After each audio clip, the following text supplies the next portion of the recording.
찬송가 380장입니다.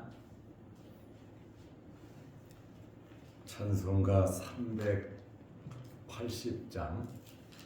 나의 생명 되신 주님 앞에 나아갑니다. 주의 흘린 보혈로 정케 하사 받아 주소서. 날마다 주를 찬송하겠네. 주의 사랑 줄로서 나를 굳게 잡아 매소서. 괴로운 세상 지낼 때 나를 인도하여 주소서. 주를 믿고 나가면 나의 길을 잃지 않겠네.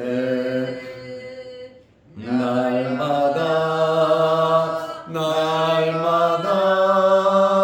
주를 찬송하겠네. 주의 사랑 줄로서 나를 굳게 잡아 매소서. 세상 살아갈 때에 주를 더욱 사랑합니다.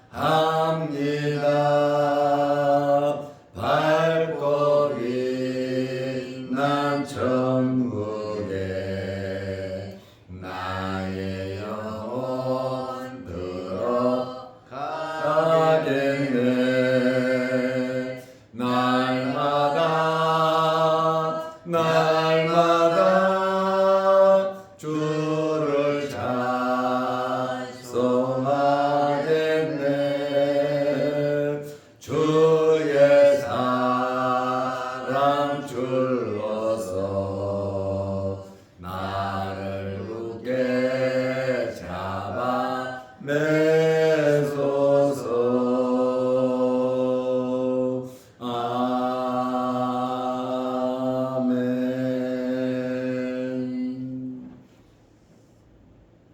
사도신경으로 우리의 신앙을 고백하겠습니다. 전능하사 천지를 만드신 하나님 아버지를 내가 믿사오며 그 외아들 우리 주 예수 그리스도를 믿사오니 이는 성령으로 잉태하사 동정녀 마리아에게 나시고 본디오 빌라도에게 고난을 받으사 십자가에 못 박혀 죽으시고 장사한 지 사흘 만에 죽은 자 가운데서 다시 살아나시며 하늘에 오르사 전능하신 하나님 우편에 앉아 계시다가 저리로서 산 자와 죽은 자를 심판하러 오시리라. 성령을 믿사오며 거룩한 공예와 성도가 서로 교통하는 것과 죄를 사하여 주시는 것과 몸이 다시 사는 것과 영원히 사는 것을 믿사옵나이다. 아멘. 하나님의 말씀 누가복음 22장 17절에서 19절 말씀까지 보겠습니다. 이에 잔을 받으사 감사 기도하시고 이르시되 이것을 갖다가 너희끼리 나누라. 내가 너희에게 이르노니 내가 이제부터 하나님의 나라가 임할 때까지 포도나무에서 난 것을 다시 마시지 아니하리라 하시고 또 떡을 가져 감사 기도하시고 떼어 그들에게 주시며 이르시되 이것은 너희를 위하여 주는 내 몸이라. 너희가 이를 행하여 나를 기념하라 하시고. 아멘. 19절 말씀까지 보았습니다. 예수님께서 유월절 식사를 하시면서 17절 말씀에 보면 제자들에게 잔을 나누어 주셨습니다. 마태복음과 마가복음을 보면 축사 후에 떡을 나누어 주신 것을 말하고 있습니다. 마태와 마가는 마지막 잔만을 언급했고, 누가는 지금 17절에 예수님께서 잔을 주시는 것은 첫 번째 잔을 주시는 겁니다. 유월절 식사 때 잔을 모두 4번을 줍니다. 마태와 마가는 마지막 잔을 기록했고, 누가는 첫 번째 잔과 마지막 잔을 기록한 것입니다. 그래서 성경을 볼 때 마태복음, 마가복음, 누가복음하고 좀 차이가 있는 것 같지만 실상은 차이가 있는 것이 아니라 같은 말씀입니다. 누가복음 22장 17절에 이에 잔을 받으사 첫 번째 잔이라고 말씀을 드렸습니다. 4번째 잔을 주시면서 이것은 내 피다, 언약의 피다, 이렇게 말씀을 하신 겁니다. 감사 기도를 하시고 이르시되 이것을 갖다가 너희끼리 나누라, 이렇게 말씀을 하셨습니다. 누가복음 22장 20절에도 잔을 주시는 기록이 나와 있습니다. 2번째 잔을 언급하는 것입니다. 예수님께서 먼저 마시고 제자들에게 잔을 주신 겁니다. 그리고 16절 말씀과 같이 포도주를 더 이상 마시지 않겠다고 말씀하셨습니다. 16절에 보면 내가 너희에게 이르노니 이 유월절이 하나님의 나라에서 이루기까지 다시 먹지 아니하리라 하시고, 유월절 음식을 하나님의 나라가 이루어질 때까지 마시지 않겠다, 먹지 않겠다, 예수님께서 말씀하셨습니다. 누가복음 22장 18절 말씀에 보면 포도주를 더 이상 마시지 않겠다 말씀하셨습니다. 내가 너희에게 이르노니 내가 이제부터 하나님의 나라가 임할 때까지, 하나님의 나라가 임한다, 구원의 완성이죠. 예수님께서 재림하시는 그때를 의미합니다. 이렇게 하나님의 나라가 임할 때까지 포도나무에서 난 것을 다시는 마시지 아니하리라 말씀하셨습니다. 유월절 포도주는 참된 하나님의 나라가 실현됨을 전제하고 있습니다. 하나님의 나라가 임할 때까지 포도나무에서 난 것을 마시지 않겠다. 죽으시고 하늘에 올라가서 다시 오실 때까지 마시지 않겠다 말씀하신 겁니다. 그러니까 이 유월절 포도주를 보면 하나님의 나라가 실현된다는 것을 전제하고 있다는 것이죠. 왜요? 하나님의 나라가 이루어질 때까지 마시지 않겠다. 그리고 유월절 포도주는 하나님의 나라가 이루어진다고 하는 사실을 선포하고 있는 겁니다. 유월절 포도주를 나누는 곳에는 계속해서 하나님의 나라가 이루어져 가는 것입니다.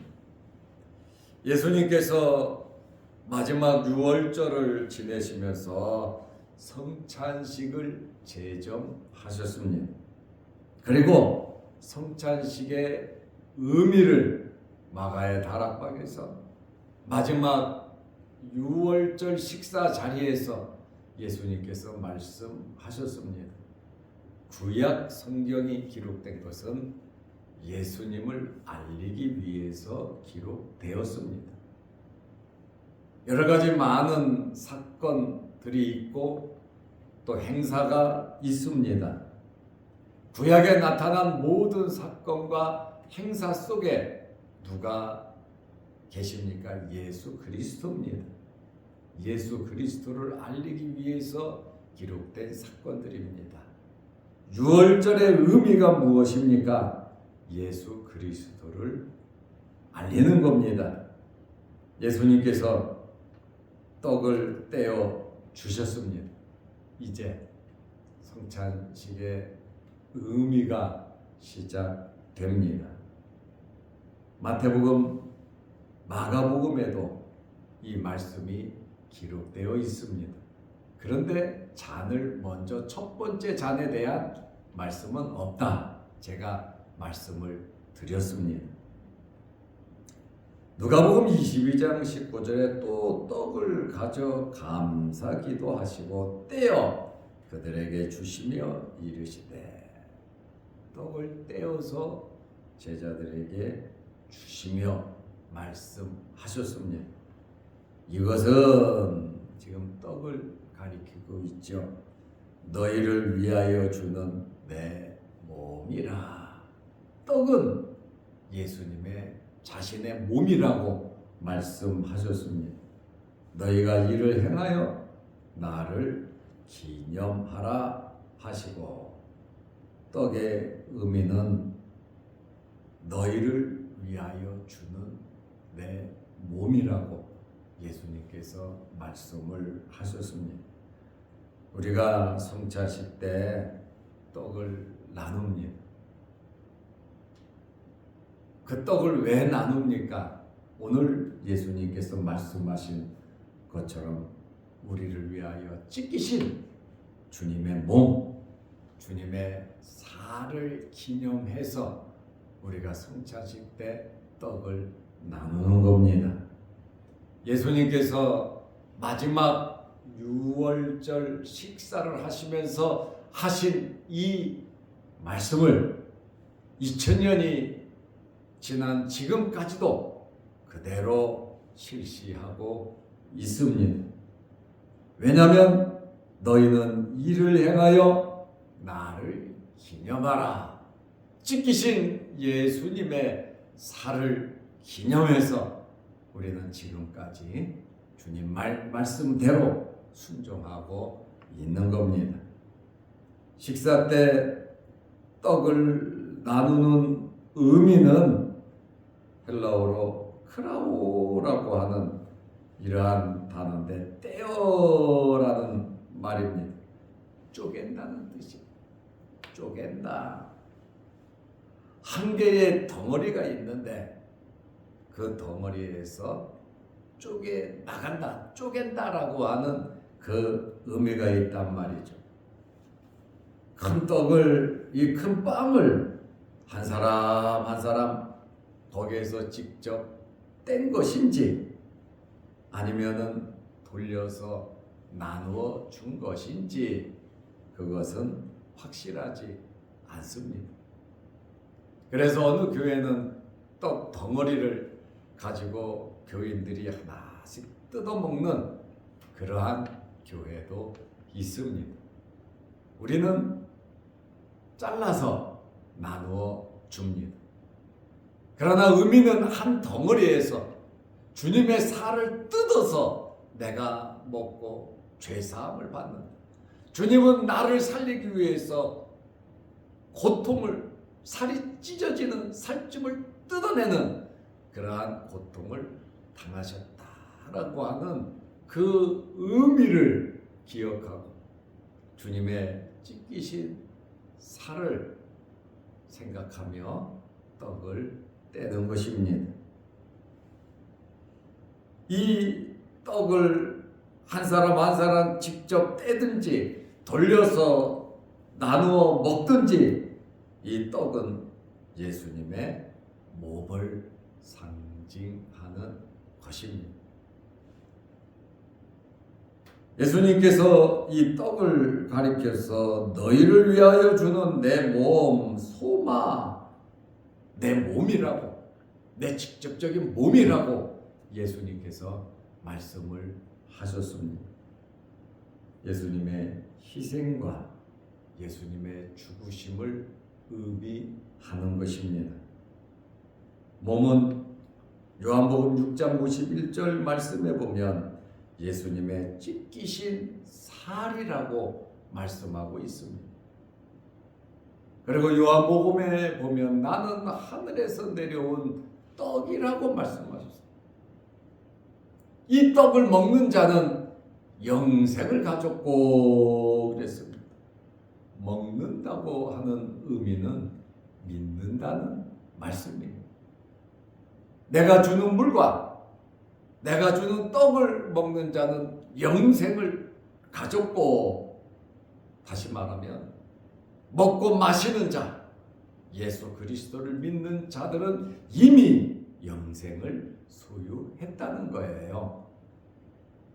예수님이 오실 때 하나님의 나라가 이루어질 때 영생을 얻는 것이 아니라 이미 예수 그리스도를 믿는 그 순간 우리는 영생을 얻었다라고 하는 그러한 말씀입니다.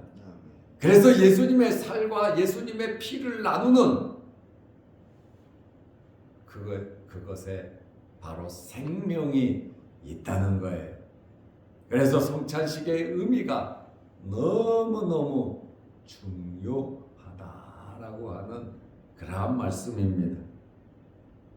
이사야 53장 5절에 보면 그가 찔림은 우리의 허물 때문입니다. 그가 상함은 우리의 죄악 때문이라. 허물과 죄로 인하여, 우리의 허물과 죄로 인하여 예수님께서 돌아가셨음을 말씀하고 있습니다. 우리의 허물과 죄의 문제를 해결하기 위해서, 나를 위해서, 우리를 위해서 예수님께서 찢기신 것을 말씀하고 있습니다. 그가 징계를 받음으로 우리는 평화를 누리고 그가 채찍에 맞음으로 우리는 나음을 받았도다. 성찬을 행하면서 나를 기념하라. 내 몸이라 너희가 이를 행하여 나를 기념하라 말씀하셨습니다. 단순히 예수님께서 죽으신 것을 추모하는 것이 아닙니다. 이러한 이 기념이라고 하는 것은 떡을 떼는 데서 예수님의 삶과 예수님의 그 희생을, 그의 죽으심을 생생하게 기념하고 기억하는 겁니다.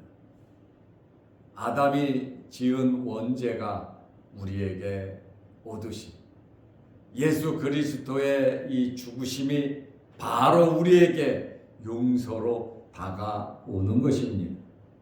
부모를 통해서 예수님의 죽으심이 나에게 오는 것이 아닙니다. 직접적으로 예수 그리스도의 죽으심이, 찢기신 살과 피가 우리에게 임하여 우리가 죄 용서를 받는 겁니다. 그렇기 때문에 이러한 떡을 떼고 성찬을 행하면서 예수님의 전체적인 삶과 희생을 기억하라는 거예요. 그리고 이 성찬식을 행함으로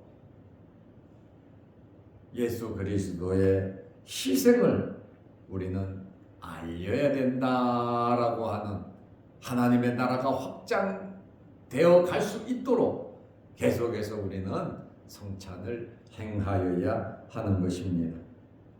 그러므로 예수님의 고난과 죽음을 기억하고 그 은혜에 또한 감사하며 우리는 성찬에 임하고 기념을 하는 것입니다. 천주교에서는 화채소를 말합니다. 그 살과 피가 진짜 예수님의 살과 피로 변한다고 말합니다. 그러나 우리 기독교에서는 예수님께서 19절에 말씀하신 것처럼 나를 기념하라 말씀하셨습니다. 그래서 기념설을 말합니다. 성찬식은 기념설이다. 그러나 이 성찬이 그냥 기념으로 끝나는 것이 아니라 성령께서 임재함으로 우리가 살과 피를 나누기 때문에 성령 임재 기념설이다. 성찬식을 행할 때 성령께서 살을 떡을 뗄 때 또 잔을 마실 때 성령께서 임한다 라고 해서 성령 임재 기념설을 말을 하고 있습니다. 오늘 우리는 예수님께서 너희를 위하여 주는 내 몸이라 주님의 찢기신 살에 대해서 예수님께서 말씀하시고 성찬을 제정하셨습니다. 우리는 1년에 2번 성례식을 합니다마는 이 예수님의 다락방에서 말씀하신 이 성찬의 의미를 생각하면서 또 항상 찢기신 나를 위해서 찢기신 주님을 생각하면서 오늘 하루도 주님과 함께 믿음으로 먹고 마신다는 것을 믿는다는 것이라 그랬잖아요. 그러므로 영생을 얻은 하나님의 자녀답게 또한 우리를 위해서 흘리신 찢기신 주님의 은혜에 감사하면서 오늘 하루도 하나님의 나라를 바라보면서 믿음으로 승리하시기를 바랍니다. 기도하겠습니다. 하나님 아버지, 어제는 거룩한 주일을 잘 지내게 하시고 또 예배드리고 교제하고 또 봉사와 섬김이 있는 하루를 지내게 하심을 감사합니다. 예배드릴 수 있는 교회를 허락하시고 주의 종을 세우시고 또 귀한 직분자들을 세우셔서 하나님의 교회를 아름답게 이루어 가게 하심을 감사합니다. 주님 오시는 그날까지 예배드리며 섬기며 전도하며 하나님의 나라를 이루어가는 아름다운 교회 모든 성도들 되게 하옵소서. 오늘 이 새벽에도 주의 전에 나와 머리 숙여 기도합니다. 또한 이 자리를 지키며 항상 예배를 드리는 우리 장로님들 또 권사님들에게도 함께 하셔서 우리가 새벽 예배의 중요성을 알고 하루의 첫 시간을 주님께 드리며 예배 드리는 일에 힘쓸 수 있는 저희들 되게 하옵소서. 오늘도 이 새벽에 기도합니다. 하늘문 열리게 하시고 응답하여 주옵소서. 특별히 육신의 질병으로 어려움을 당하는 성도들 일일이 기억하여 주시고 아픈 부위마다 어루만지셔서 깨끗하게 치료하여 주옵소서. 또한 대학 진학을 앞에 놓고 시험을 치르며 또한 여러모로 준비하는 학생들에게도 함께하여 주시고 어린아이를 잉태하고 출산을 기다리는 산모들에게도 주의 성령이 충만케 하옵소서. 오늘 하루도 주 안에서 승리하는 복된 하루 되게 하시고 영상을 보며 말씀으로 은혜 나누는 성도들에게도 하나님께서 크신 복을 내려 주옵소서. 예수님의 이름으로 기도드리옵나이다. 아멘. 하늘에 계신 우리 아버지여, 이름이 거룩히 여김을 받으시오며 나라의 마옵시며 뜻이 하늘에서 이룬 것 같이 땅에서도 이루어지이다. 오늘날 우리에게 일용할 양식을 주옵시고 우리가 우리에게 죄 지은 자를 사하여 준 것 같이 우리 죄를 사하여 주옵시고 우리를 시험에 들게 하지 마옵시고 다만 악에서 구하옵소서. 대개 나라와 권세와 영광의 아버지께 영원히 싸움나이다. 아멘. 자유롭게 기도하시기 바랍니다.